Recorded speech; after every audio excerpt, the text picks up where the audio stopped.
Anytime Vertu Challenge. First time to look at the Coopers this year. Here's the grid for round 9. Alex Solly qualified on pole. Reese Hurd alongside Sam Gornall and James Black next up from Alex Keynes. Championship leader is Harry Hickton. He lines up in 6th. Nathan Edwards, yep, I know he's a JCW driver, but he's with us this weekend, as is Harvey Ryby. Gabe Fairbrother and Luca Marinoni Osborne next up. From Reese Lycett and rookie championship leader Ronnie Smith. Behind Ronnie, it's Jamie Keats, another JCW man, Matt Hammond back in the Coopers to have a play this weekend. John Castle, who's in the directors category. Stephen Chandler, I think, took a rookie win yesterday. Then Ashley Gregory, you might remember, was on the podium at Croft last year. Callum Eason is next up, now running with Performance Tech. Double directors class wins for Paul Manning so far this weekend. He is next from rookie Josh Wilby. Mick Fitzgerald, welcome back, Mick. Great to have him in the championship once again. Cameron Wood next from Katia Logie and Leo Purchase. Grid completed by Louis Fleet. Ben Taylor and fast Frankie Taylor at the back. Frankie down on power yesterday and made up a good few places. Look at this place, is absolutely rammed and heaving. Wow, looks like a car auction place, that, doesn't it? Wow. It's like Rockingham Circuit, isn't it? Well, the cars on it. That is super special. This drone's been absolutely brilliant. Look at the cars lining up and they're away. Here we go then. Alex Solly gets away. The grey and yellow car. Solly winning the partially reversed grid race yesterday. Minis have changed their format. You'll be aware the JCWs now have the fastest off the front race. The qualifying goes towards this so that you, the viewers, get to see the drivers who are fastest in qualifying out front. And it is Solly that gets away with Reese Hurd behind him. These two with a win apiece. This is the decider of the weekend between those two, but any one of the plethora of cars behind could well take the win too. What a big word and what a big race this is. This is going to be spot on. This is the old fan out. And yeah, Hickton there in that pink car on the right. He's looking at being side by side at 100 mile an hour now. Good luck with that. He nearly went home then, because his dad was telling me that home is literally through the fence here. So the wide line he's probably had a good look at, so he's having a go, and he's on the outside run. Hickton a little bit disappointed with his running so far this weekend, and he was saying that Thruxton tends to throw up some weird results, but he was happy. He's happy just to take the points that he can get. He's not been far away from the podium, so it might be drop scores at the end of the day. But here are the lead. Solly, who of course was a double winner at Thruxton last year in front, but look at these hordes of cars. Super sight as they come up Woodham Hill, and it's Solly up front. You can't see Hurd, now you can see him. Is Hurd going to do what he did yesterday and go around the outside? No, he isn't. The first couple of laps of yesterday's first race saw the lead change every lap. It hasn't done on this one as they form a line through the chicane. They've had the right act read to them, Paul. On Friday, they were all taken down to this point on the circuit and pointed out, these are tyres, they're not to be moved.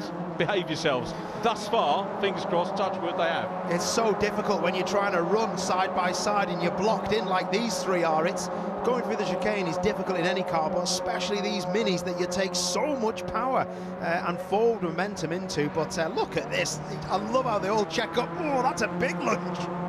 It is a lunge through on the inside. That's one of the Performance Tech cars, isn't it, that goes through? Is it Keats? Jamie Keats, that was. Through, yeah. Great move.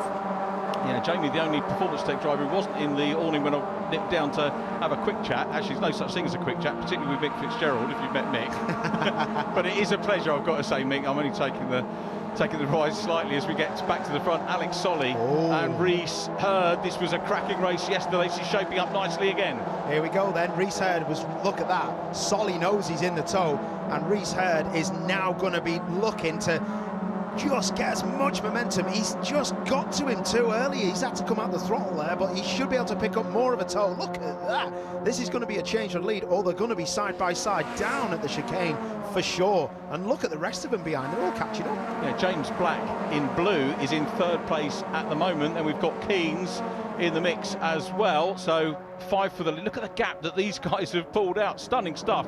And Solly soaking up the pressure at the moment. We need to keep our eyes on Gornall as well, as there was a lot of this yesterday. Tyre stacks, thankfully, yesterday didn't get hit. We had one slight casualty, which was Louis Fleet in the 610 car, first-year driver with Avigo Motorsport, who ended up on 2 wheels on the tyres. He's had 2 rotten races on the bounce. Going to get a replay here. It was last time. A great shot. It's a nice shot, isn't it? Look, it was just a little tag, wasn't it? And it was lucky that, actually, to be fair, he tagged him straight on. So tagged him sideways and then tagged him again to get him straight through. So yeah, all is fair in love and war. So Nathan Edwards, the meat in the sandwich there, the Intercleanse car. Livery you're familiar with now from JCW's. Nathan very much enjoying his JCW racing. Gabe Fairbrother in 11 behind him. And Nathan coming back into... He wanted another go in Coopers. He said he had a bit of unfinished business with Thruxton. That's why he's here. He'll be back with us at Alton Park in the JCW's next time. So Solly Hurd, Black, Keynes and Gornall. Gornall the top point scorer on the weekend so far, Sam Gornall, with 2 second places, and he's running in 5th at the moment, a little bit shy of the second pairing, but back with the lead pairing, and Solly at the moment soaking up all the pressure from Hurd. Yeah, Hurd will be looking in his mirror thinking, do I really want to make a move, because I don't want to be attacked from the rear from Black and Keynes. So yeah, look at this though.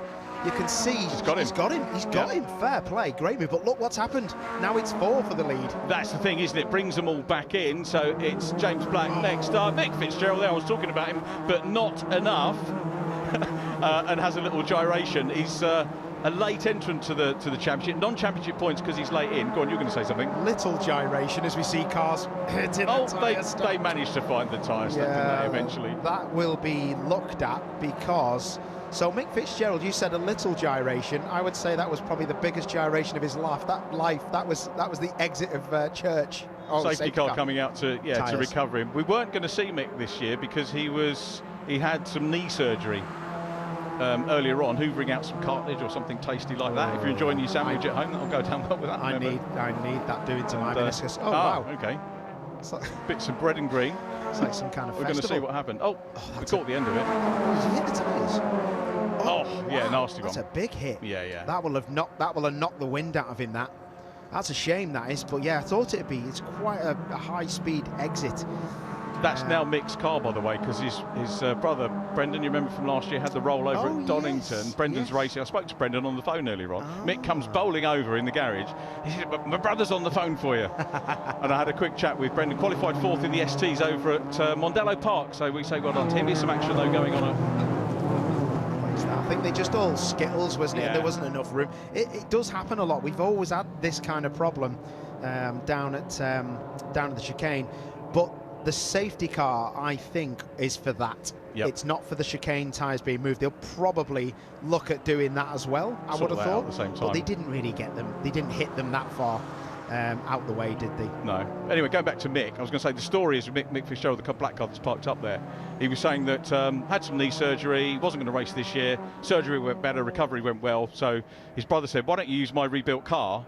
He said, "You can race it, but if you bend it, it's yours." So it's now his car, isn't it? So now he owns that. Wow. Be happy with that. Oh dear. So what's going on here? The safety car's parked up. They're waiting. Must be waiting on the exit. So when did Rhys Hurd get that then? Did he have a little bit of a? I think a little bit of a nibble. That's just a bit of rubbing, that wasn't it, on the back of Sol's car? Solly's car, yeah. Nearly said Bill Solis then. I used to race against Bill Solis in MGF Cup in 1961. Was he a mini man as well, wasn't it? He was a mini man, yeah. Which is appropriate today, isn't it? With our fantastic Sevens and Miglias as well. This will be a funny shot if we get the other minis in there. But yeah, the safety car is a mini, obviously, but it isn't a mini, is it? It's just like the biggest mini in the world compared to these minis. So what's he done here? So it looks... Oh, he got turned round. He got turned round. Couldn't quite see who that was. It was blue and white, but then there are a lot of blue and white ones out there. It was I don't want to start speculating. No, it's fair. But anyway, yeah, that was quite a big hit into the barriers. Yeah, it was a nasty one. Yeah. Yeah. It looked like a single number, and there's only one single number in the field. That's all I'll say. Okay, we'll see, and the clerks will sort it out, and these things happen as Scott and Kieran get another go in the safety car leading the field around. So what I was saying about that Mini is it's just interesting to see how Minis have grown over the years, because these are still not the oldest Minis that are racing, not the Marshalls. I'm on about the safety car. So the safety car, look how big that Mini is. That is a huge car compared to, you know, these are what, 25 years old, 20 years old? Yeah, must be good, yeah. Yeah, they're quite old, but then you look at the other Minis we've got on the package, and they're so small, you can literally get 5 of them through the chicane. It's no dramas. It's crazy. Still a stunning car. And you know what's lovely about the Mini is that it's always kept its character, whatever model it's come out as. It has, and it's identified. We were talking about the switch because obviously the JCW Mini Challenge came in to replace Clio Cup. Clio Cup started up again, isn't it? Last thing, it was running last weekend at Brands. But the conversation we had is that for the casual spectator that comes in, someone who maybe doesn't know so much about racing, maybe not recognise a Clio, but everyone knows a Mini. Yeah, so when they come onto the package, everyone's going, hey, it's the Minis. Yeah. Love the Minis. Yeah, couldn't remember the other cars, but they remembered the Minis. It's great, absolutely. Again, a super drone shot. I was chatting to the operator of the drone earlier on, and Pete doing a fantastic job. Yeah, what a great job. Top man. Yeah. I tell you what, this has been a fantastic addition to the coverage as well, because this reminds me of the old Toka game, touring cars. We used to have like a drone shot with, I don't really want to mention his name commentating because I don't really like him, but it was the one actually, that my director just reminded me. Tim Harvey was in that horrible 406, the yellow and green car, and he was, if you come up to Tim Harvey in the Toka game, he used to just fire you off. It was like it was the first version of AI, but it was so true, because when I got to race against Tim Harvey in 2002, he fired me through the barriers at Brands Hatch. I mean, it was my fault, but we tried to get him done for it. I've never told him that. Anyway, I have now. We reckon, well, we're waiting to see what the decisions are from the clerk of the course, but they're still trying to sort things out on track with Mick Fitzgerald's car. Championship-wise, Harry Hickton, the leader, 3 wins under his belt so far. These cars you'll see at a mixture of events over the course of the season. They predominantly run, obviously, these meetings run by the British Automobile Racing Club, and you'll see these cars with the Truck Championship, the British Truck Racing Association Championship, from time to time. Some other regular club racing as well. And in fact, they finish up, the last one of the year is the big sort of firework truck meeting you have at Brands Hatch. So their championship will go all the way to that part of the year. And Harry Hickton with 3 wins so far. The 2 meetings he had so far, having been talking about trucks, actually had a normal bark meeting at Snetterton. And then they went down to Pembrey in Wales and had a couple of rounds there. So it's Hickton from Gornal in the championship, Alex Solly 3rd, then James Black, Jamie Keats next up, Gabe Fairbrother in 6th position. Ronnie Smith is the leading rookie driver, ex-BRSCC Fiesta Junior driver coming in as a rookie in 610, not the 610 car, in the 196. So Ornithologist Corner now, welcome to that. Wow, is that a kite? Do we know? That, get Pete to fly the drone up. Is that a buzzard? I think it might. It does look like a buzzard, actually. Yeah. People at home, just to let you know, I am an avid bird watcher. A young ornithologist, are you? That is absolutely stunning. It is, yeah. I mean, that's the best aero around here, isn't it? Absolutely fantastic. Stunning, that is. That is a buzzard, I think, isn't it? Yeah, I don't know me. Wow. Beautiful. Wildlife at all, I'm afraid. Angelic like yourself, Richard. I'm not so sure about that. I was on about your head and your hair. The halo is the shine, isn't it, basically? Before we get there. Right, we've heard that the good news is that Mick Fitzgerald is out of the car, and we've had thumbs up from Mick, and he's walked over to the medical staff, so that's good news. Yeah, that's good. I hope him all the best, actually, because when I did see the replay, it was a big hit into the barriers. That it wasn't on his side. The driver's side is the right-hand side, as you can see there with Loggie's car, and it was a the left-hand side of the car did look like it got hit hard. So hopefully, from what we're hearing, hopefully let's keep our fingers crossed that he should be okay. But yeah, let's see what happens with this safety car. Yeah, I hope he's okay. He's not going back to Ireland until tomorrow. I think he's got a bit of time to recover, staying over tonight and then having a run up to Holyhead and then back over. It's a long way for those guys to come through. We had a quick look at Katia Logie, didn't we, before that? Our 2nd-year driver. A lot of, in terms of classes here, we've got the Minis lay on lots of classes to racing, don't they? You've got the overall championship, which there are a few drivers in. You've got graduates, and there are loads of 2nd-year drivers. Loads of drivers have stayed with the category for this year and come for a 2nd season. Then you've got the directors, which is for the older drivers, and obviously the rookie category for 1st-year drivers coming in as well. And a little bit of work to do for performance tech. Incidentally, I was chatting to the performance tech guys, Jerry and Malcolm, who run the team, come down from Scotland, and great to have them back in the championship. And they were telling me about one of the things that was going on this morning was that Callum Eason, their driver, was told to suit up. And I said, why are you suiting up? Because you've got 2 or 3 hours before the race, and what they were doing was an extrication check. So the MSA, the scrutineers and the club officials with the drivers make sure that the drivers can get themselves out of a car within 10 seconds, and that's mandatory for all drivers, and they'll check that over the course of the meeting. So Callum went away and did a little bit of practice. I think he was doing it in about 8 seconds, but Malcolm McNabb, bless him, said, for realism, by the way, Callum, we're going to turn the car upside down. Oh my word. They just say he didn't, but I think they were just having a little bit of a fun at Callum's expense. He's in the WDE car when we see that. But it's an interesting thing that drivers, it's not just about going out and qualifying, there are other safety things they have to get involved in. Yeah, British Touring Cars has done it for a long time, the extrication, and it's difficult. I just want to say, well done to Pat Blakeney and the team at Thruxton.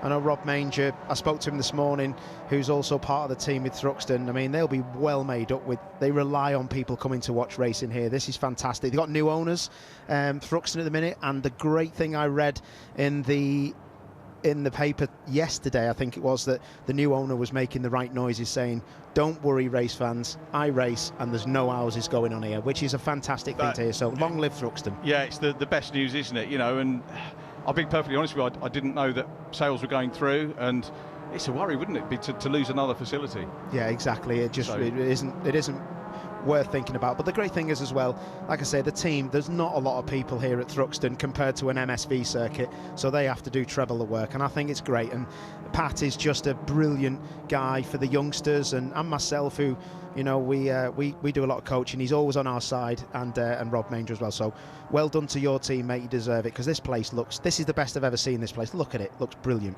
Yeah, staff are all friendly. It's always a wonderful visit, not just for these meetings, but for the other events that go on. And if you've not been, make the trip down for whatever meeting it is. You'll have a great day out. It's fantastic entertainment and lovely people to welcome you into the facility here.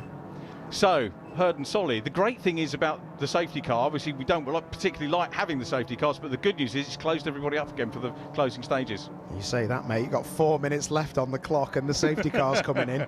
I think we could be, I'd take a big deep breath here, because this is every person for themselves, mate. Yeah, I think you're absolutely right. So, Herd and Solly out front. Herd having got in front just before we went under yellows, and he is backing them all up as they come up towards Woodham Hill. Alex Solly in second, James Black is next up. Alex Keynes is in fourth place.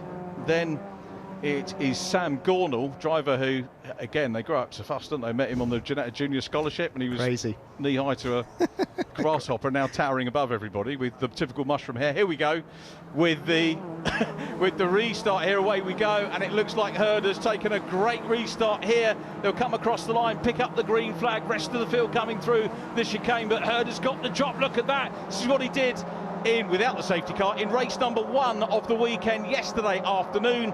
He really built a gap, broke the toe. Solly now has got the attentions of Black right behind him. Wow, I think that's race 1 for Herd. That is a stupendous safety car restart. Solly is left to battle with Black, like you say, and he's really going to struggle here, I think, to fend these lot off.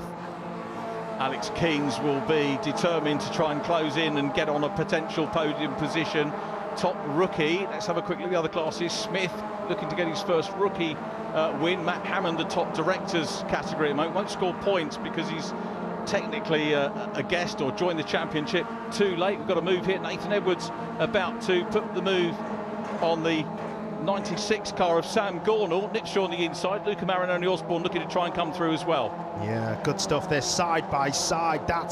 It's brave. It doesn't matter what car you're in, because now you've opened the door and you're going to be letting Gabe Fairbrother through, and that's a really brave pass, that.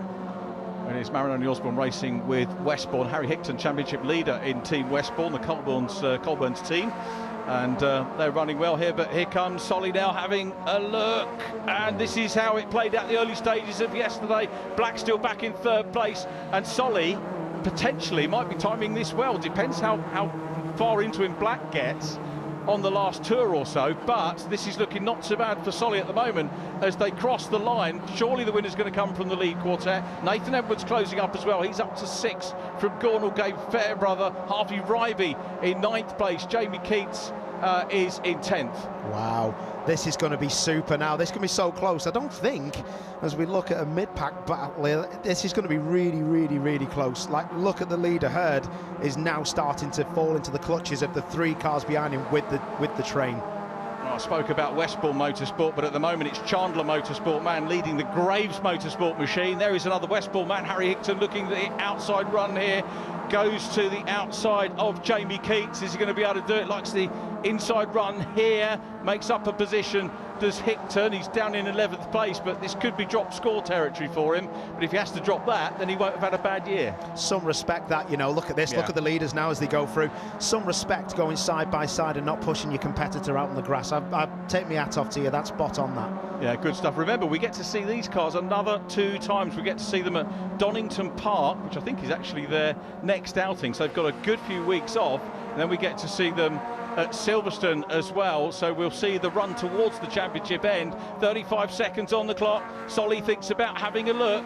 Does he know the race timings here? Does he know he's got another lap? Good move up the inside there from Gordle. Repasses the 21 car of Nathan Edwards, the Interclaim's car, back across the line, onto the last lap. Yeah, this is going to be it then. Look now, that's a great bit of driving from Herd. He's actually dropped Solly, and Solly needs to get on the back of him because otherwise he ain't going to be winning this, and I thought he might have a real good chance.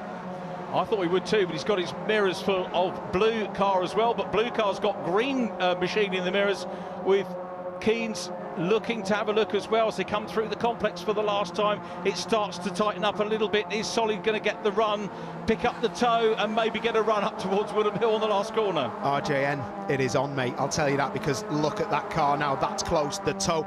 I'm telling you now, it might be one of these 4s. It's not going to be one of the 2 up front. They are so close. Look how wide he's running. The leader, Herd, is running out of tyre, and they've not done that many laps, really. Herd's been in this place before. This is a great Cooper action once again. The Clive Empson blue car is trying to close up as well. Keens trying to close in as well, battling back for 5th and downwards. There is Marinoni Osborne currently in 8th place, but the leader's heading through Church for the last time, and it's Herd still there. Black's trying to close up. Solly's trying to close up too. Oh, this is going to be it. It's going to fan out. I think there'll be 3 wide. Look at the speed of Herd, though. What a great run he's had. This is going to be it. Is that bump drafting? It's as close as they can get, but here comes Solly making the move to the outside, but Herd's got his nose in front as they come into the chicane, and Herd rides the curb. So too does Solly in P2. Black does in 3. Slightly more sedate for Keens as they head down towards the checkered flag, and it's a second win of the weekend for Herd. It's Reese Herd that takes his second win of the weekend here at Thruxton. Solly in 2nd, James Black in 3rd, Alex Keens next up. Nathan Edwards came through for 5th. Finally a good run for him here at Thruxton after an engine change overnight, and 6th place goes to Gabe Fairbrother. We didn't get many racing laps, but I've got to say, well done to you, Reese, because that was a hard-fought victory, and it looks like behind Solly as well is happy with his P2. He threw everything at that to try and take the lead. Yeah, mega stuff from the Coopers, the trophy class of the Vertu Motors Mini Challenge. So many teams at the front end. You've got your Westbourne Chandler taking the win, Graves Motorsport. We haven't even mentioned